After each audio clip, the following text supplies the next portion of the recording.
vous savez qu'à la Zitouna, la grande mosquée de la Zitouna, très célèbre depuis le XIIe siècle, université, oui, mais on n'enseignait pas l'histoire, on n'enseignait pas la géographie, on n'enseignait pas la physique, on n'enseignait pas la chimie.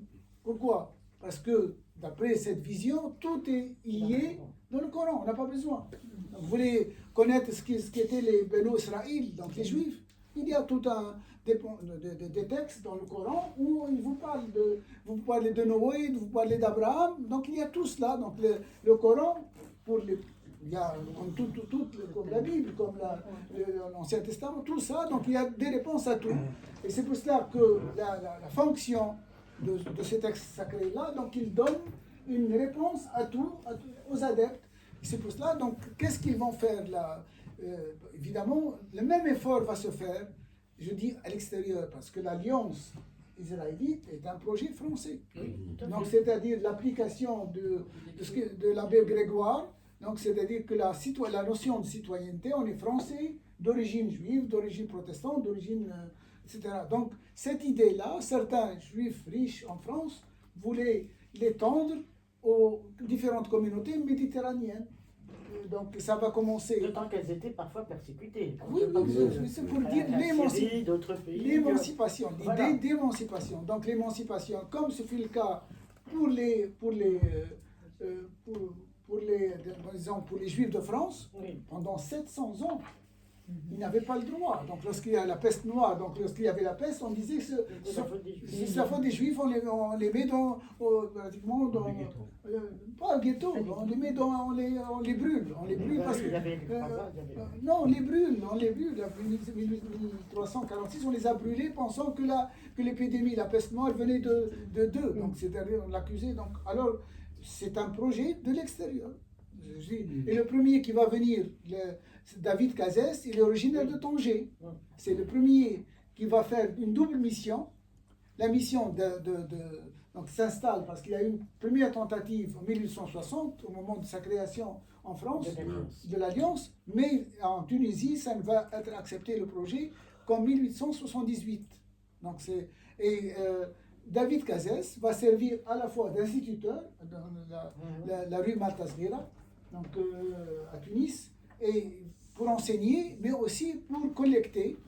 Donc le premier essai qui va se faire sur l'histoire, mais pourquoi il va le faire? Enfin, il dit depuis les temps les plus reculés, il ne sait pas depuis quand, il utilise à ce moment-là les résultats de travaux de Père de Lattre à Carthage, quelques sur la Caïna, ce qu'il trouve, etc. Mais c'est une histoire pour leur dire votre vraie histoire, comment va commencer maintenant.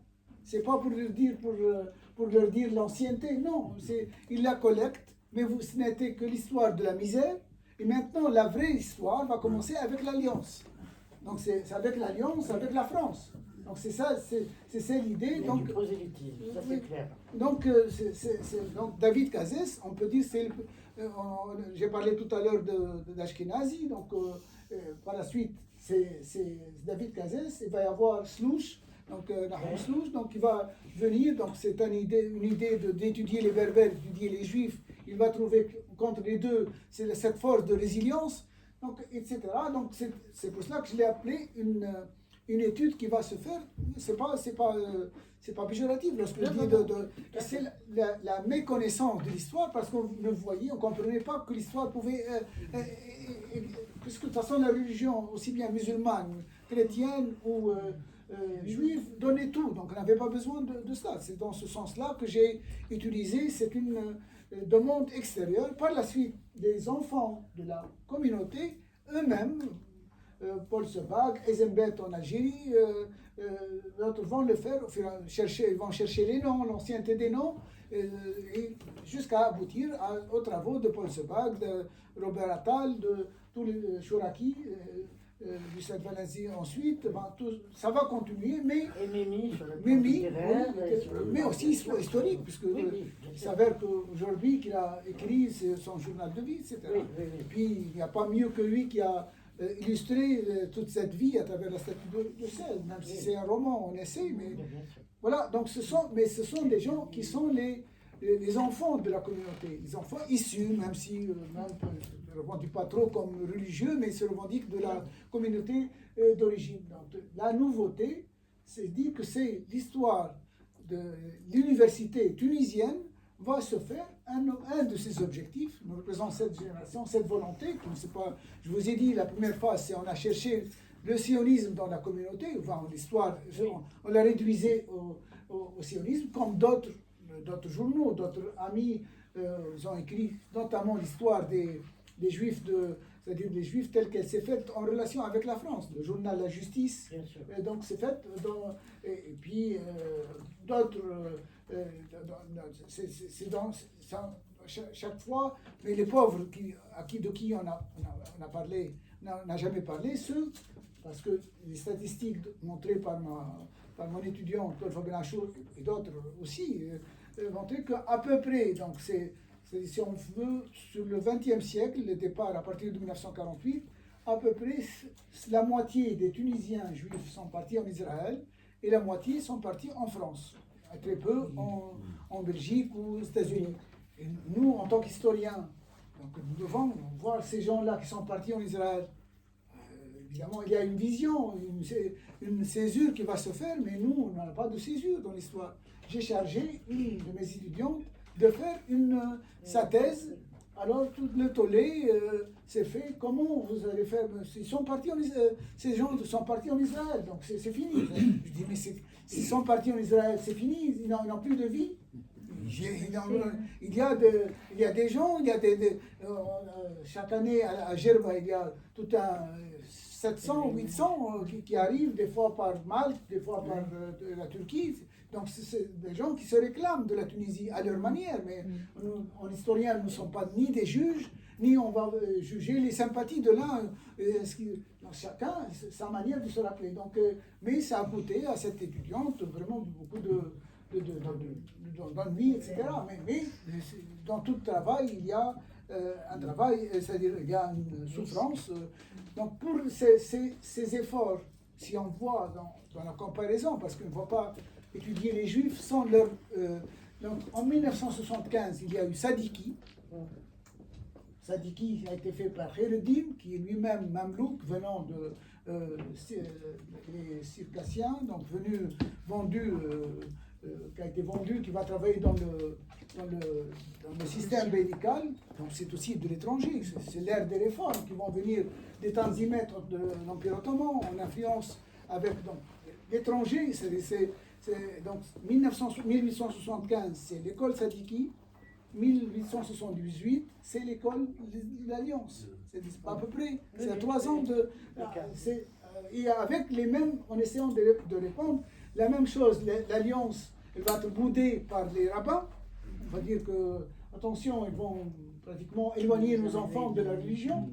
Et à telle enseigne qu'il y a à Gabès, ou à Gerba, et surtout à Gerba, jamais l'Alliance n'a pu mettre les pays là-bas, alors que normalement, avec les 5 000, 6 000 qu'il y avait, donc on devrait penser que les premières écoles allaient se faire là. Donc c'est la même chose pour les écoles franco-arabes. Les écoles franco-arabes, faites pour les musulmans vont dire qu'il va apprendre le français, il ne va pas y aller à l'école. Il va s'éloigner de la religion. Il y avait 2 systèmes. Le Koteb, ensuite la mosquée, l'université Zitouna, et quelques-uns vont par des élites à Sousse. Il y avait le lycée Sadiki, Alaoui, et ensuite à Sousse et à Sfax, tardivement à Sfax. Donc c'est le même, si on regarde, c'est le même phénomène qui vont se faire au sein des deux communautés, et avec des évolutions. Pour la Kaïna, évidemment, c'est Ibn Khaldoun qui le dit, oui. Mais c'est possible parce que le christianisme va s'effriter rapidement et c'est là parce qu'il a joué le judaïsme une force de résistance au sein du monde byzantin et romain. C'est possible qu'elle soit, mais évidemment l'histoire de la Kaïna intervient au 8e siècle et Ibn Khaldoun il a vécu au 13e siècle. L'historien ne peut pas se fier à quelqu'un qui viendrait 400 ans, 300 ans, donc me dit que c'est... Donc, c'est possible, mais nous n'avons pas de preuves. La Kahina, ça peut être Cohen, Kahina, chef berbère, chef juif. C'est possible que le judaïsme ait pu jouer ce rôle de résistance dans le monde romain. Oui, c'est possible. Mais voulez-vous dire que je tranche? Non, je ne tranche pas parce que ma source, avec tous mes respects pour Ibn Khaldoun en tant que démarche fondamentale, bien qu'aujourd'hui il m'a donné un texte dans le monde des livres paru sur Ibn Khaldoun, mais lui-même, entre la Muqaddima, le Prolegomène, et le livre lui-même, il a fait beaucoup, son livre lui-même, sur les 10 tomes, il a fait beaucoup de contradictions. Des fois, il n'a repris que les histoires d'avant. Mais par contre, les fondamentales, Ibn Khaldoun, dans la connaissance, donc c'est ma réponse. Donc, en tant que scientifique, je ne peux pas vous dire que je ne suis pas. C'est possible qu'elle soit effectivement comme Djerba. Tous les collègues disent que la présence des Juifs n'est attestée à Djerba pas avant le XIe siècle. Elle est liée à une secte musulmane qui sont les Ibadites. Donc, ce sont qui vont se réfugier eux-mêmes à Djerba et qui vont eux-mêmes accueillir ou aider des minoritaires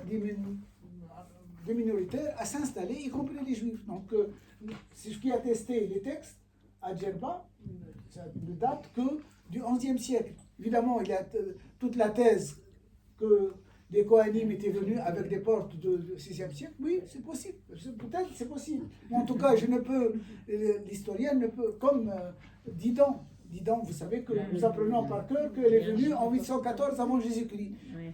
Mais la reine Didon. Mais nous n'avons pas de preuves jusque-là. Parce qu'avec le carbone 14, nous sommes arrivés qu'au VIe siècle avant Jésus-Christ. Et d'autre part, les Phéniciens sont allés à Cadix depuis le XIIIe siècle.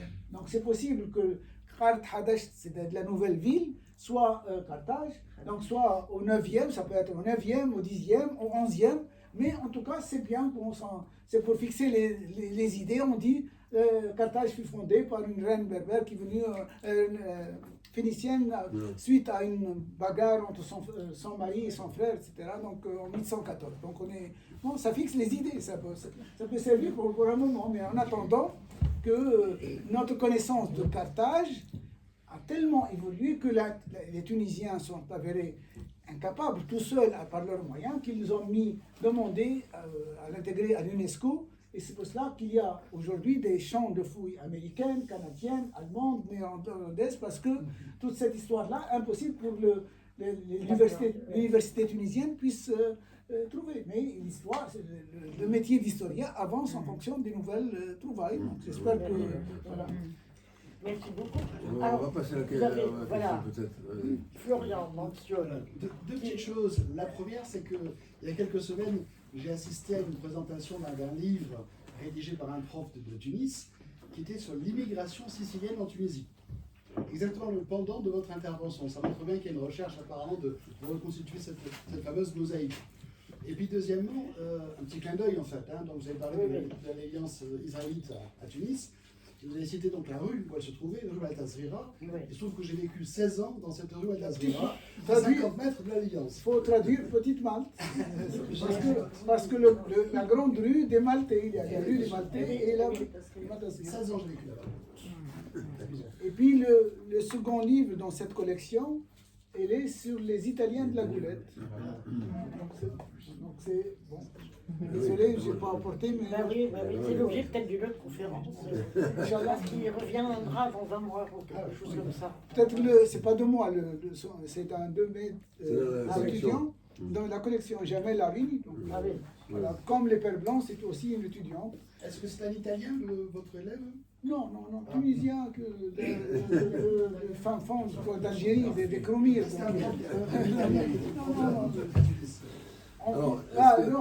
D'autres questions, vous parlez d'Alfonso Campisi. Exactement. Voilà. Et pour l'histoire, donc il enseigne même le sicilien. C'est l'occasion pour vous dire, le sicilien, lorsqu'ils sont venus en Tunisie, ils ne connaissaient pas l'italien. C'est grâce aux Livournais qui vont devenir italiens. Ils vont devenir italiens en Tunisie. Donc, on peut pas... Alors, même le dialecte, ils ont quand même un dialecte sicilien. oui, oui, bien sûr. C'est dans le livre, il y a un lexique. Les pêcheurs de Hammamet et de Nebel, donc ils utilisent les mots de la pêche, de la barque, la flouka, etc. Des fois c'est du grec, ou bien le tilard, ils mettent et puis il y a tous les noms des poissons. Les poissons, etc.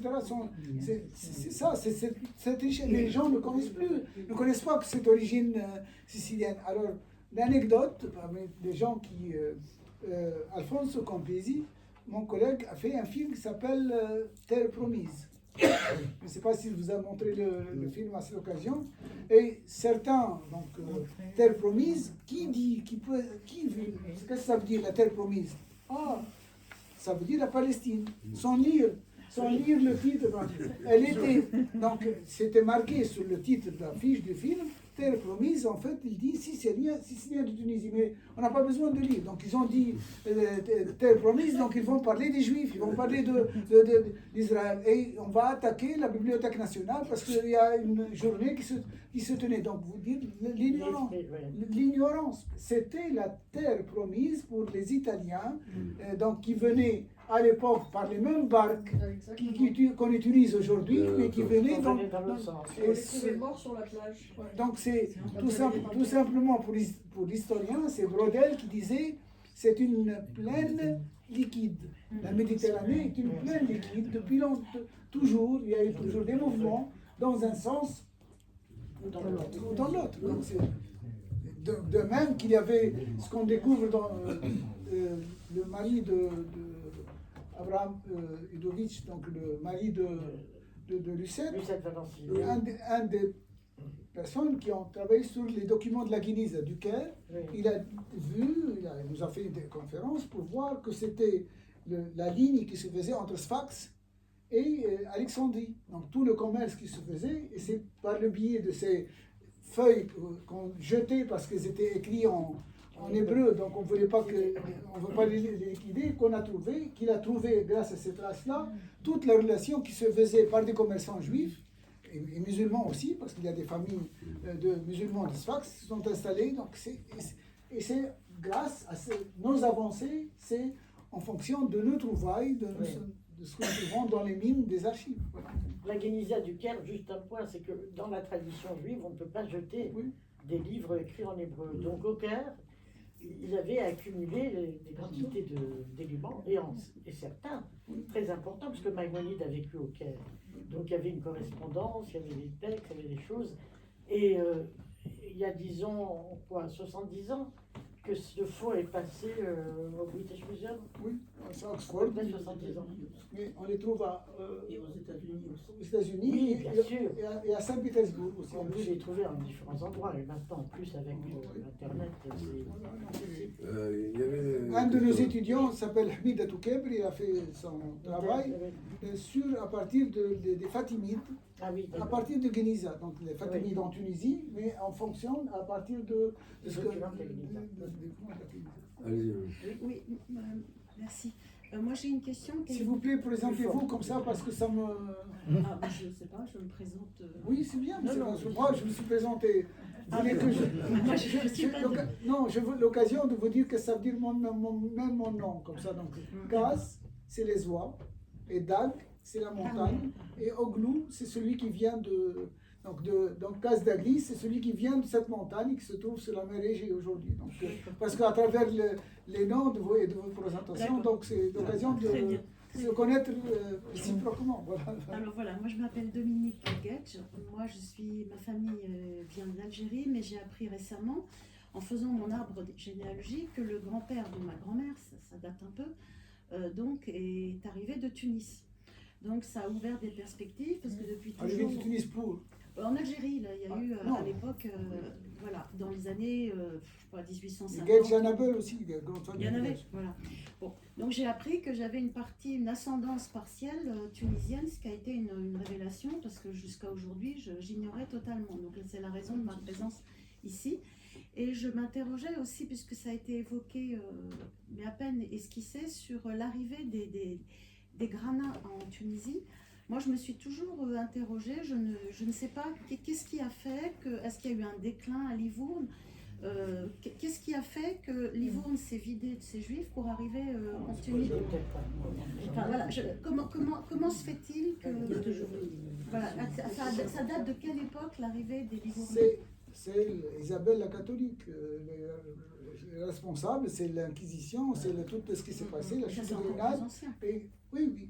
Donc ça a touché aussi bien au début, on les a laissés là-bas donc tant qu'on avait besoin. Et par la suite, on a commencé à les persécuter au XVIIe siècle. Donc une partie s'est déplacée vers l'Afrique du Nord, arabe, ce qu'on appelle les Maurices, et d'autres sont allés à Marseille, à Livourne, à Thessalonique, à Izmir, et donc au XVIe, XVIIe siècle. Et une partie parmi eux se sont installés, bien intégrés en Italie, mais sauf qu'ils sont devenus des commerçants. Et qu'est-ce qu'ils vont faire? Un commerçant, donc on a besoin d'un représentant. Au début, ce sont des mecs seulement qui vont venir. Par la suite, ils vont faire rapprochement familial, comme ça se fait aujourd'hui. Au début, les Nord-Africains venaient tout seuls. Donc ils sont mis par la suite, ils sont dans des fondouks. Par la suite, on les autorise à faire venir des femmes, aussi bien pour les Génois, pour les Marseillais, tout ça. Donc ils n'avaient pas au début le droit d'aller faire venir leurs femmes. Par la suite, on va les laisser et ils vont s'installer jusqu'à ce que ça devienne entre la Kasbah, la rue de la Kasbah et la Hara. Il y a une rue qui s'appelle jusqu'à maintenant, regardez bien, ça s'appelle Souk le Gran. Donc ces graines-là vont s'installer, mais ils vont s'installer en venant de Livourne. Mais à quelle époque c'est à partir du XVIIIe siècle. Ils sont restés jusqu'à quand? Jusqu'à la fin. Jusqu'à la fin, jusqu'à nos jours. Ce n'était pas forcément une question de déclin économique. C'était que les échanges étaient très nourris. Et pourquoi Livourne? Parce qu'à Livourne, il y avait des presses hébraïques. Il y avait des trucs comme ça, et que les Juifs en Tunisie faisaient imprimer leurs livres à Livourne. Donc il y a toujours eu des échanges intellectuels et commerciaux.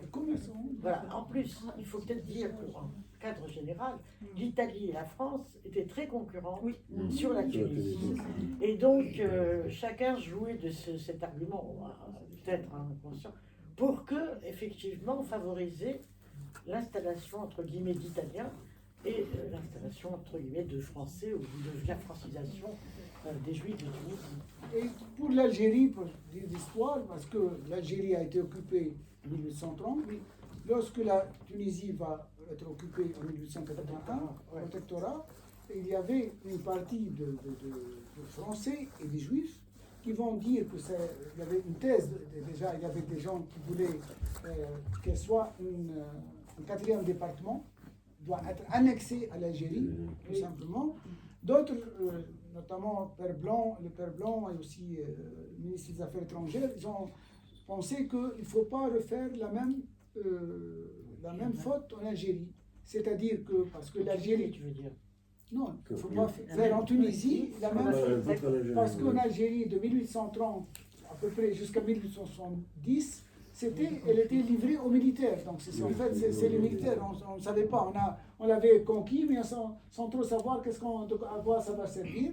Et donc, on a le dé, on a enlevé, il n'y a plus l'administration intermédiaire. Il y a des lettres donc,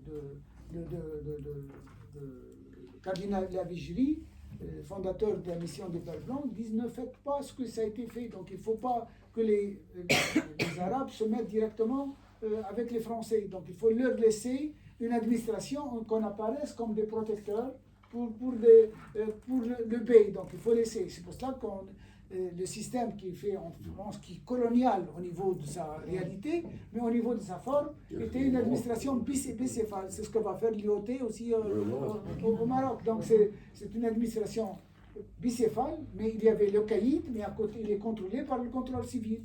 Le contrôle civil qui est français, mais qui au début était mis pour gérer le groupe de Français qui sont à Maktar ou bien qui sont à Gafsa, mais vite, c'est même le caïd ou le califat, qui est l'administration bellicale, va être sous la gouverne, de même qu'au niveau national, il y avait les directeurs, en apparence un directeur de l'instruction publique, c'est plus faible que le ministre de Ma'arif.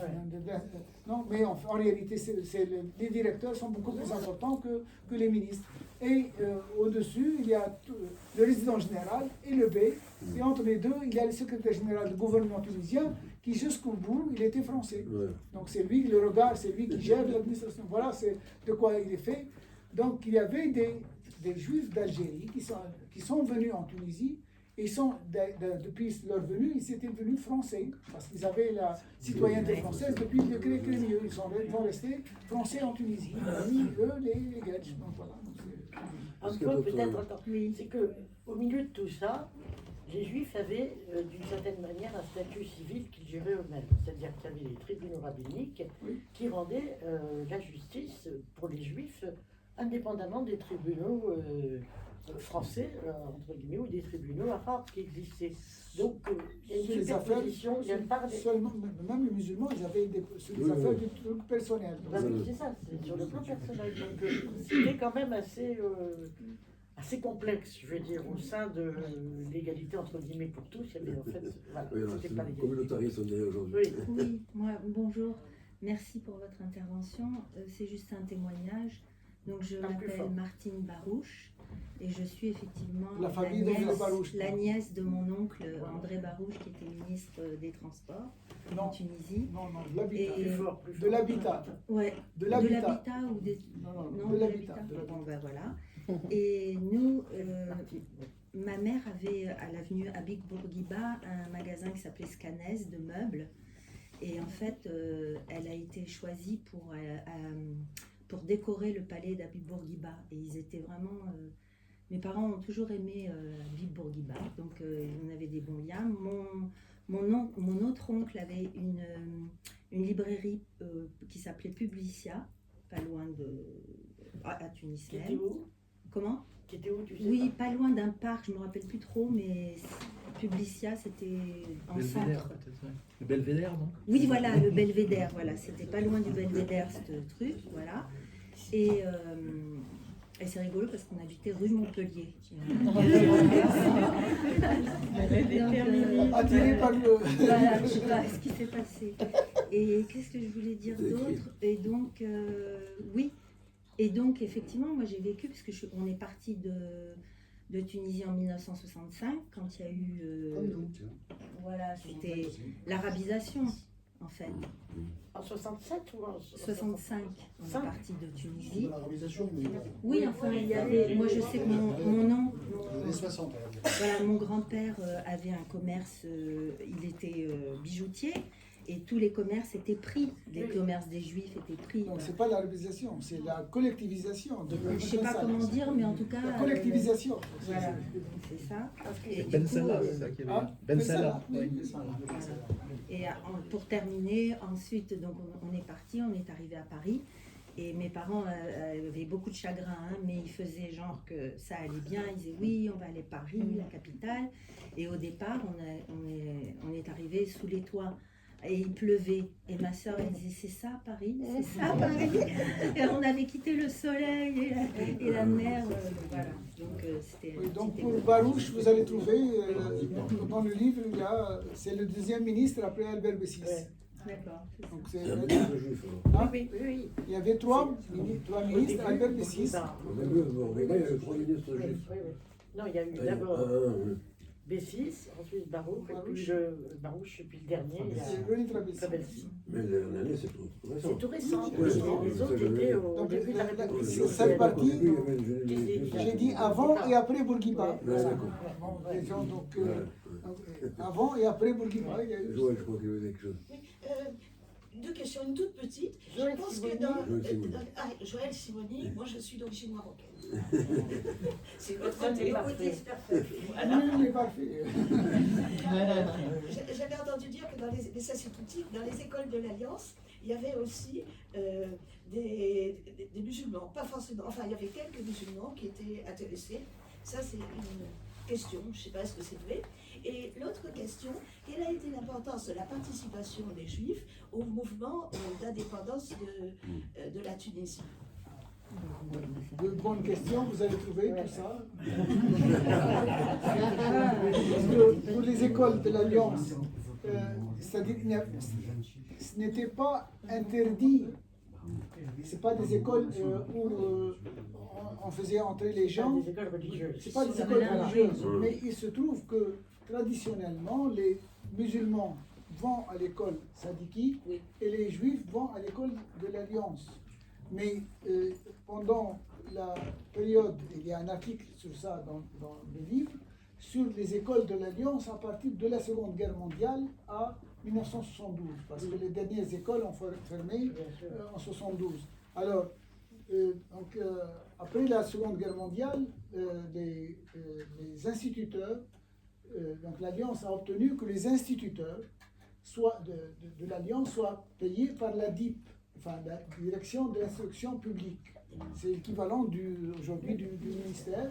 Et alors, se basant sur ça, le gouvernement tunisien après l'indépendance, lorsqu'il y a eu un manque c'est-à-dire de place, donc ils ont dit, ils vont demander à ce que dans les quartiers environnants de la Hafsiya, etc., donc prennent des places parce que les écoles étaient en train de se vider de l'Alliance. Donc à ce moment-là, j'ai des collègues qui ont fait leurs études secondaires dans l'école de la rue de Tribunal. Donc ils m'ont dit c'était par la suite. Après avoir, une fois en 72, l'Alliance quitte, elles vend le bâtiment, et ça va devenir un collège de la rue du Tribunal. Donc ce que vous dites est vrai, mais ça, à une autre époque.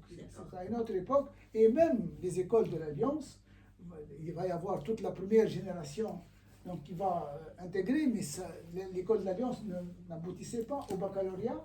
Donc au bout d'un moment, ils vont, la première, donc ça va de primaire au départ. Primaire et ensuite le collège au brevet. Et pendant un moment, au bout de 2 générations, ceux qui vont devenir des petits fonctionnaires, des banquiers, des employés, etc., vont dire non, mais c'est mes enfants, je veux qu'ils soient meilleurs que moi. À partir de ce moment-là, on va les envoyer au Carnot. Oui, c'est Carnot. Moi j'ai tout, oui, c'est Carnot. C'est français. C'est français. Donc il y a une niveau aussi. C'est l'école franco-arabe, hein, on apprenait l'arabe et le français. Mais même dans les écoles de l'Alliance, donc aussi. Donc Oui, mais là c'était pas une école de l'Alliance. Mais l'école franco-arabe, c'est un système tuniso-français. Donc c'est lui, Machuel, qui a fait ce système, un arabisant venu d'Algérie, qui va faire ce système. Donc au début, on ne donnait que des cours en français, et l'après-midi, on leur disait d'aller au coup de tête. Puis on s'était rendu compte que c'est mauvais parce que le MEDEP était en train de leur dire n'allez plus, vous allez devenir des chrétiens ou des musulmans. Donc on va les installer, on va leur dire à ces MEDEP de faire leur cours l'après-midi. Donc pour les musulmans, ils font leur cours. Donc ce sont des évolutions, mais c'est l'école franco-arabe. Pour la deuxième question, alors c'est une partie d'un long article, c'est sur les juifs dans l'anticolonialisme. Oui. Donc dans l'anticolonialisme, et il y en a certainement. Donc je vous ai dit au Parti communiste, la majorité de ce petit parti était formée donc, de communistes. Donc, ils ont été interdits par Bourguiba. Non, le parti communiste. Le parti a été interdit. A été interdit.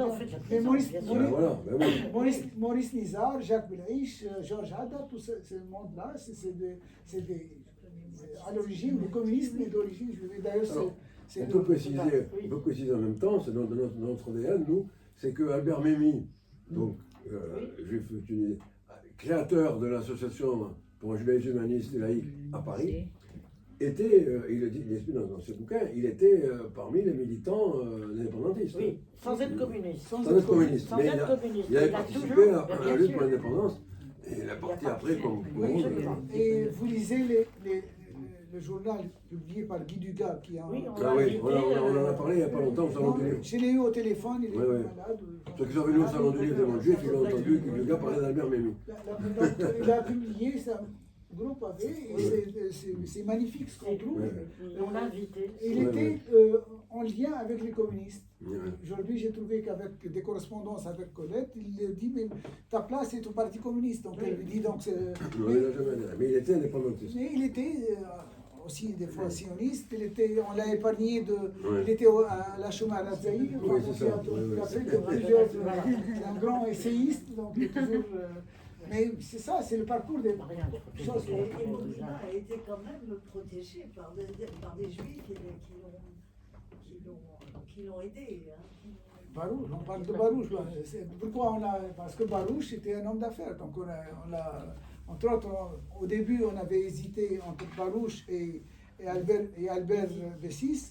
Les historiens voulaient André Barouch dès 1954. Mais en fait, c'est le chef du gouvernement à l'époque des négociations, c'est Tahar Ben Ammar, était plus lié à Albert Bessis. Et il était quelqu'un de notoriété, il était bâtonnier du barreau, il était membre du Grand Conseil, etc. Donc on a préféré Albert Bessis, mais Albert Bessis, à partir de 1956, ne va plus être ministre, mais il va rester député à l'Assemblée nationale de 1956 à 1969.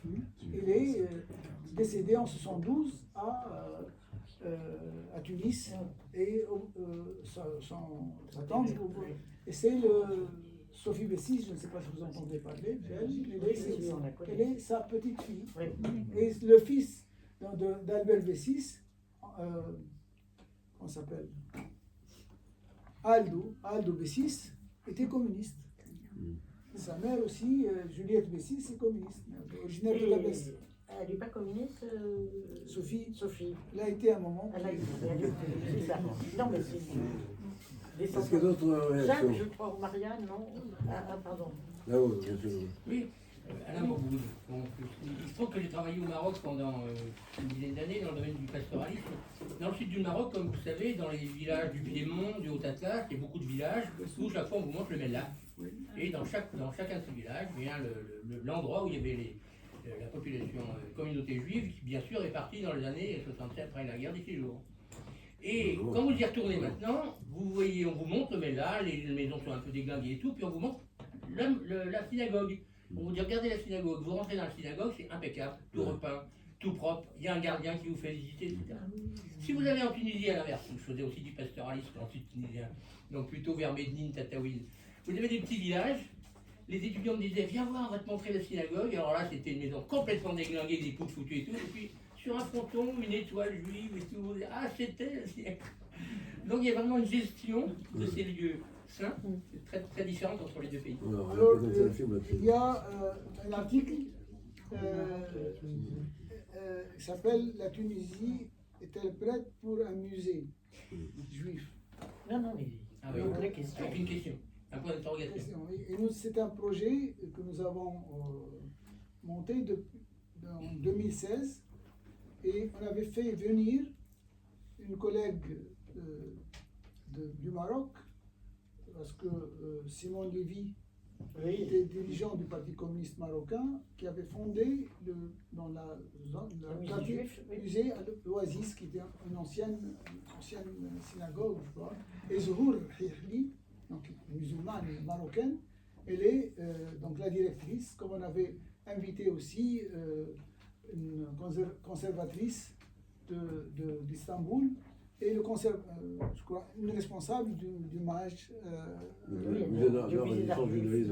Donc notre projet, c'était, après avoir fait toutes ces études-là, il fallait à un moment maintenant penser à la médiation, parce que on ne peut pas inviter tout le monde à devenir des universitaires ou bien à lire des livres, mais au moins à regarder. Et le projet, il y avait une commission internationale faite en 2017 sous les auspices de la ministre du Tourisme de l'époque, et a fait une commission présidée par Youssef Valenzi. Au bout de 2 ans, nous avons remis un dossier. Donc, lorsque les choses s'apprêtent, donc chacun veut se dégager, ne veut pas que lui assume le projet. Le ministre de la Culture voulait, ils avaient peur que peut-être ça va être la chose qui va le faire tomber. La ministre du Tourisme nous a dit, allez-y demander avec le conseil culturel. Nous sommes allés, Youssef Valenzi et moi-même, présenter le projet au conseiller culturel du président Kaïd Sepsi, mais Kaïd Sepsi, c'était la fin de son règne et de sa vie. Donc le projet, Mais je vous livre les discussions, parce que nous sommes allés chercher où le mettre, ce musée. Nous avons présenté plusieurs endroits, à l'Ariana, rue Mestir, etc. Et ça nous a plu, un endroit dans la Hara, c'était l'ancien Osé. Ah oui, Donc formé L'œuvre secours de l'enfance. Et ça formé de 4 étages. Et si vous regardez, c'est quelque chose quelque chose qui s'est arrêté d'un jour à l'autre, surtout la cave. Donc c'était un dispensaire, un hôpital. On a trouvé des tables comme si avec des trucs, des flacons de médicaments, etc. Comme si un jour, donc, ça s'est arrêté. D'un jour, en fait, ça s'est arrêté en 1967. Et nous avons dit que tout le bâtiment, on a vu même la cave, ça tenait bon, tout ça. Ça nous a plu parce que en montant à la terrasse, c'était à 300 mètres de Sidi Mahrez. Donc on s'est dit que c'était. Mais il se trouve dans une impasse. Alors, la police qui assistait dit mais attention, c'est un truc, si jamais donc on va vous attaquer, donc pas une impasse. Nos amis juifs, ils ont dit que vous voulez nous faire rentrer, faire revenir à la Hara. Nous sommes originaires de Lafayette, nous sommes originaires de Bab el-Khadra, nous sommes originaires de Bossit, les autres, enfin, chacun, donc non, nous ne voulons pas de la Hara. La Hara, le rêve des Juifs, c'est de sortir. Roger Bismuth, le dernier président de la communauté qui était avec nous, donc il a dit, d'accord, mais oui, je suis pour, ou bien je le loue, ou bien je le vends. 2 possibilités. Parce qu'il y a des Juifs qui sont dans l'asile de la Goulette, donc j'ai besoin d'argent, et c'est le seul. Évidemment, vous imaginez, en plein pays en transition après la Révolution, si on va vendre, à qui? À l'État. Donc si l'État va acheter pour faire un musée juif, donc on va dire on n'a pas fait la Révolution pour ça, parce que à Sidi Bouzid, on a fait un musée de la Révolution, il y a une porte qui c'est le musée de la Révolution, mais derrière la porte, il n'y a rien de Sidi Bouzid. Donc en français. Laquelle révolution la dernière, 2011? Oui, il y a 10 ans. Oui, et maintenant, elle est contestée par même sa date. Donc la philosophie tunisienne a fait que la révolution, on dit de 17 décembre 2010, 14 janvier 2011, c'est venu par occasion, on va dire que la révolution c'est seulement le 17 décembre et le 14 janvier, elle a été confisquée. On a changé de date et maintenant on dit c'est la décennie noire, donc vous savez la politique. Donc, la solution qu'on a trouvée, il faut trouver une solution, nous sommes en train de mettre en place un musée virtuel. Donc voilà, on a trouvé. En attendant que le musée se fasse réellement, on va le faire. Et puis l'association qui veille à tout ça s'appelle Nous Tous. Donc tout le Stajma, c'est la Tunisie qui nous réunit. Ce sont des. Il faut trouver une solution parce que sinon on va se.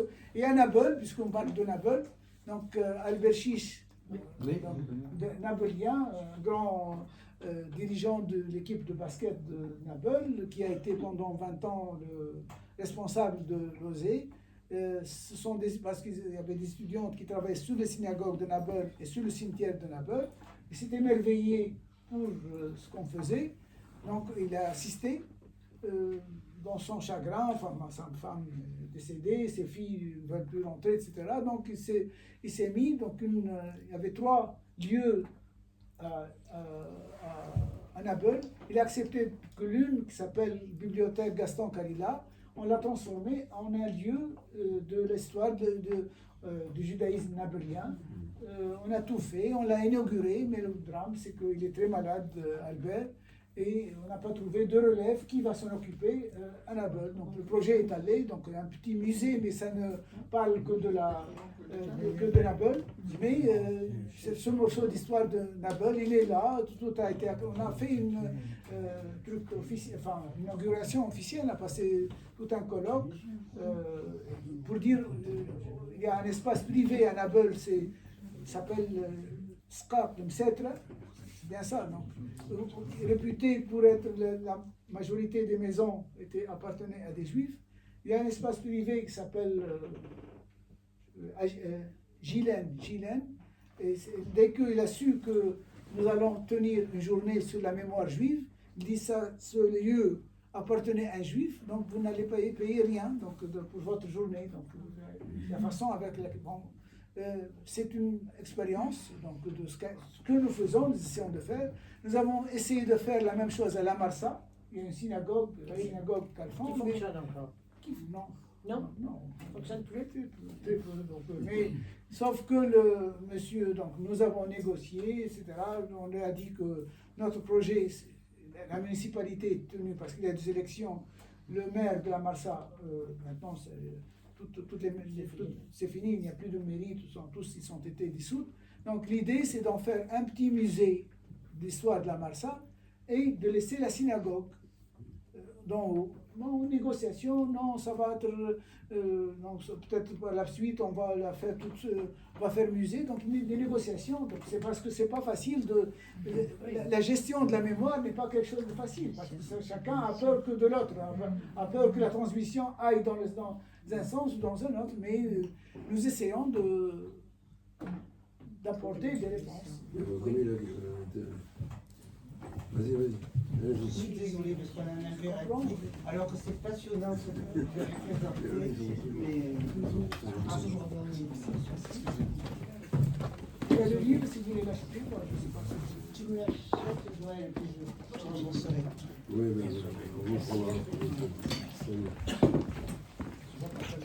Oui. Je crois qu'il y avait une question de et après, on va continuer de manière informelle parce qu'on va. On va faire un petit coup pour ceux qui restent et on va un petit coup. Allez-y, deux questions. Jean-Louis et. Je n'ai pas compris. Je dis j'attends qu'il y ait un peu moins de bruit parce que je vois beaucoup de voix. D'accord. Habib le connaît bien, on a été ensemble dans des circonstances particulières.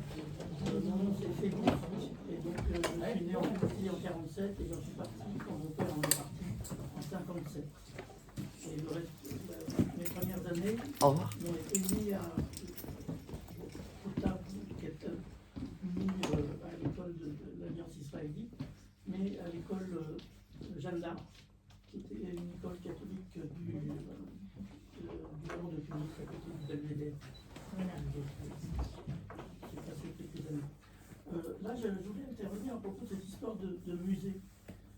Parce qu'en 2022, j'ai fait un grand voyage, un périple de 3500 km en Tunisie, pour passer dans tous les endroits où j'avais vécu, Maktar, Kasserine, Sousse, Nabeul, Dieu sait quoi.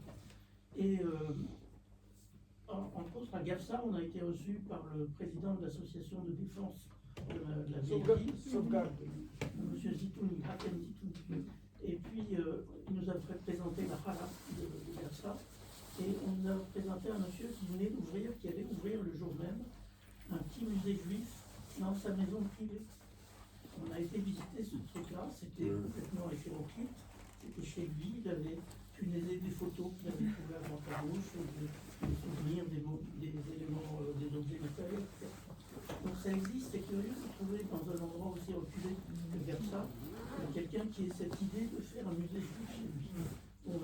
J'ai vu aussi avec Albert Chiche, c'était en travaux encore à ce moment-là, à Nabeul, puis on a été à Testour, on nous a montré la maison de Habib Sika, et puis la synagogue. Et surtout le cimetière à Testour avec le rabbin Fradji qui était reconnu par les Arabes et par les Juifs. Oui, tout ça on nous l'a montré.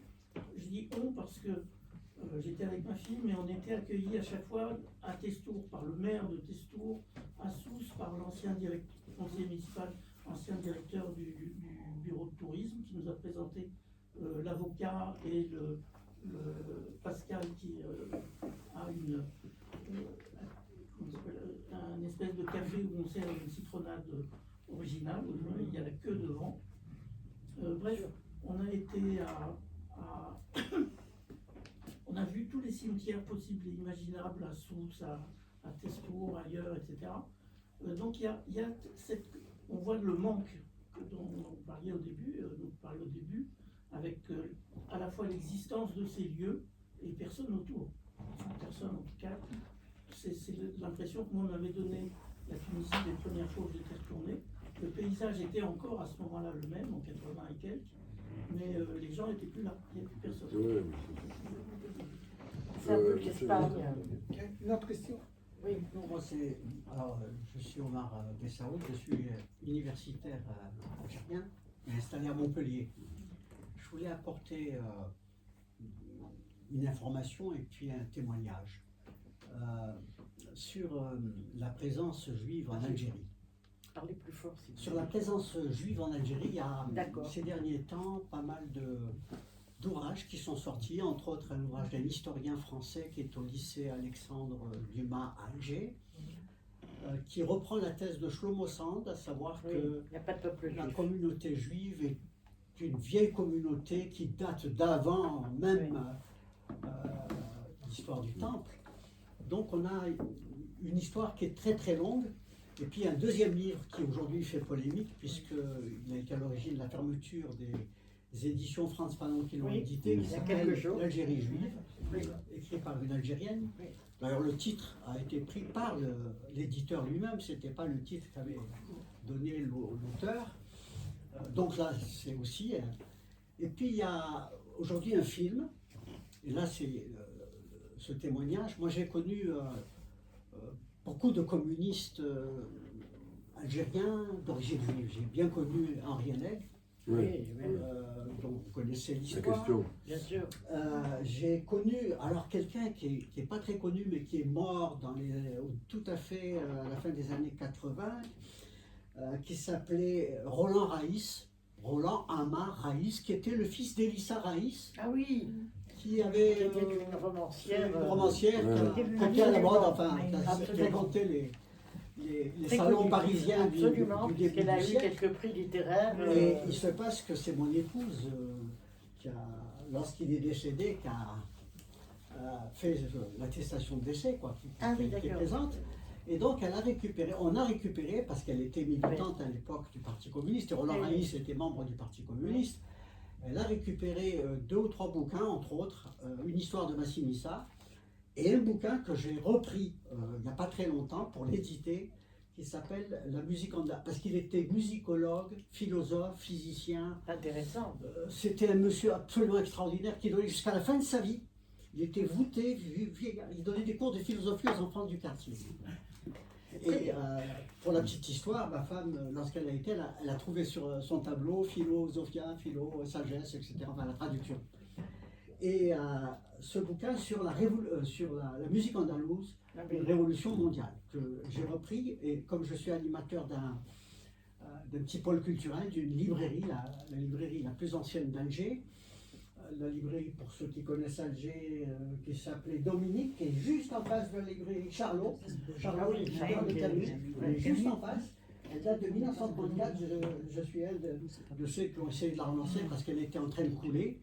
Et on ne se résignait pas avec un certain nombre de camarades, dont un de vos amis, historien, Hassan Rebaoui, qui a été de la partie, qui m'a beaucoup aidé dans ce projet. À Oran, il est historien à Oran, et qui m'a beaucoup aidé à relancer, et on est en train d'éditer ce livre de... Et puis il y a un communiste qui est toujours vivant, il a 102 ans, c'est William Sportis, grand dirigeant du Parti communiste. Sa femme, qui est morte à l'âge de 104 ans il y a quelques années, j'étais à ses obsèques à Paris. Et donc il y a un film sur ce couple-là, le couple des Sportis, juif de Constantine, arabophone, qui revendique son identité, etc. Voilà. Donc il y a un intérêt, il y a des choses qui se passent, et on est en train de redécouvrir. Moi, je veux dire, qui ai fréquenté beaucoup les milieux communistes, il y en avait beaucoup, que ce soit. Alors, je suis originaire de Tlemcen. Et pour la petite histoire, mon fils est marié à une petite fille juive d'origine tlemcenienne, qui est berbère, hein, une Chichokroun, pour donner son nom. Et donc j'ai des relations avec cette communauté qui est restée un petit peu comme cette autrice, enfin, il y a une femme, Aïcha, je ne sais plus qui a écrit sur son identité berbère, son identité algérienne, sur les bijoux. Ah oui, oui, oui. Sur les bijoux, voilà. Le livre qu'on a mis d'ailleurs en promotion en Algérie et qui se diffuse très très très bien. Donc c'est pour dire le rôle de ces minorités qui étaient installées à Tlemcen, dont je suis originaire, mais aussi à Constantine, à Alger, et qui ont joué un rôle dans le mouvement anti-colonial énorme. Beaucoup de dirigeants étaient d'origine Timsit, Daniel. Voilà. Donc c'est ce témoignage que je voulais apporter, et puis de leur lien aussi avec la Tunisie. Ils avaient beaucoup de liens avec les communistes tunisiens. Voilà. Merci. De toute façon, Juste une petite question, excusez-moi. Oui, juste une petite question là. vas-y, parce que Est-ce que, puisque nous sommes dans un théâtre là, est-ce que vous parlez des artistes juifs tunisiens qui ont marqué aussi l'histoire de la... Alors je parle Mestika, mais il y a aussi Raoul Journo. Quelques peintres, effectivement. Pardon? Quelques peintres importants. Et les peintres, oui, oui. J'ai une étudiante, doctorante. Comédienne aussi, qui était... Puis même si, Non, mais avant. Mestika. Non, qui était le théâtre, pas seulement la chanson. Elle était actrice aussi, Mestika.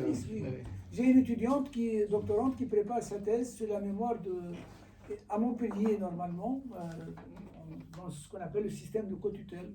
Entre autres, durant ma mission, j'ai essayé de lui régler son dossier. Voilà, oui, une dernière question. Sans aucune érudition, juste un petit témoignage qui vient faire écho à mon ami pastoraliste. Moi, j'étais ingénieur agricole au Maroc et c'est là que j'ai appris la culture par irrigation au nord de Rabat, au sud de Rabat et ailleurs. Je n'ai fait qu'apprendre. J'avais mon diplôme, mais je n'ai fait qu'apprendre. C'était formidable. C'était il y a 50 ans. Et puis, je signale un livre, avant que je n'oublie, sur les synagogues de Tunisie, qui a été fait par Dominique Jarassé, sa femme. Donc c'est un gros pavé Hommage au musée d'histoire juive. Qui a immortalisé toutes ces synagogues, même dans leur état rudimentaire, enfin cassé. Je signale aussi pour le Maroc qu'il y a une politique officielle aussi. Il ne faut pas trop se Oui, mais c'est-à-dire que c'est un autre niveau, donc on ne dit pas au Maroc qu'on s'occupe, mais qui s'occupe, c'est l'argent du roi, donc aussi c'est dans le cadre officiel. Vous avez présenté un film d'ailleurs sur Avant, on avait Simon Lévy. Oui, mais c'est un musée. Je confirme que c'était comme ça, mais ça marchait. Oui, oui.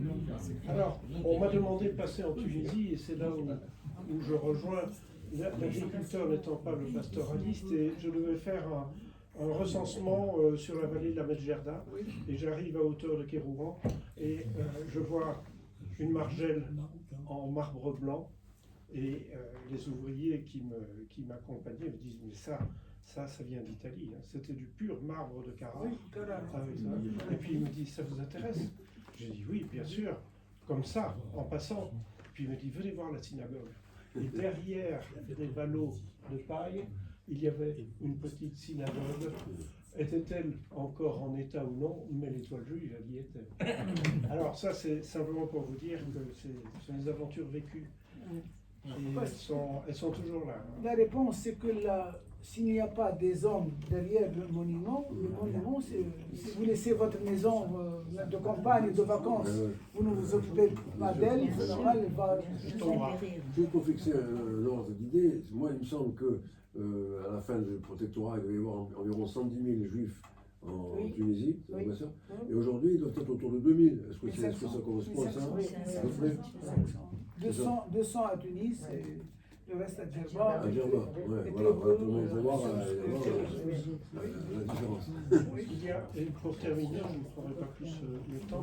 J'ai à la maison, et j'ai essayé de le trouver, mais je ne l'ai pas trouvé, mais je le trouverai, un document du ministère des Relations extérieures, je n'ose pas dire le vrai nom des années 1930, un document français, qui reprend un crédit photographique d'une petite expédition qui a été menée en Tunisie et qui reprend tout le chapitre sur le judaïsme avec des photos du judaïsme dans les villages.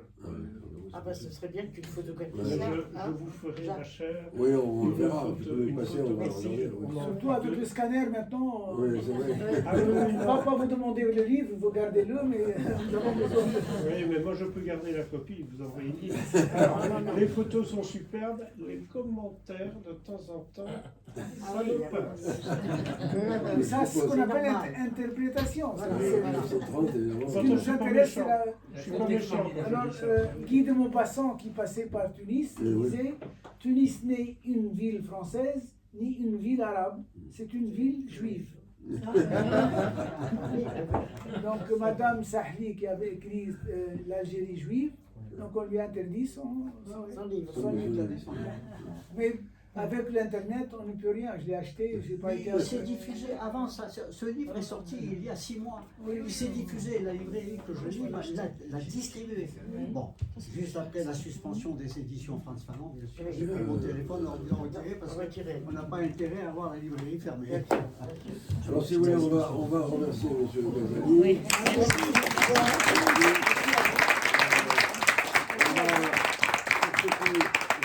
Il va y avoir un petit pot, habituellement, thé, café, petit gâteau. Non, café, je ne prends pas, mais du thé et des petits gâteaux. Pour ceux qui n'ont pas, qui ne nous ont pas laissé leur mail, si vous voulez avoir nos informations à nous, la situation pour le judaïsme humanité laïque, vous pouvez écrire là-dessus votre nom et votre mail. Je pense que tout le monde le reçoit, mais peut-être ça dans tout le monde le reçoit.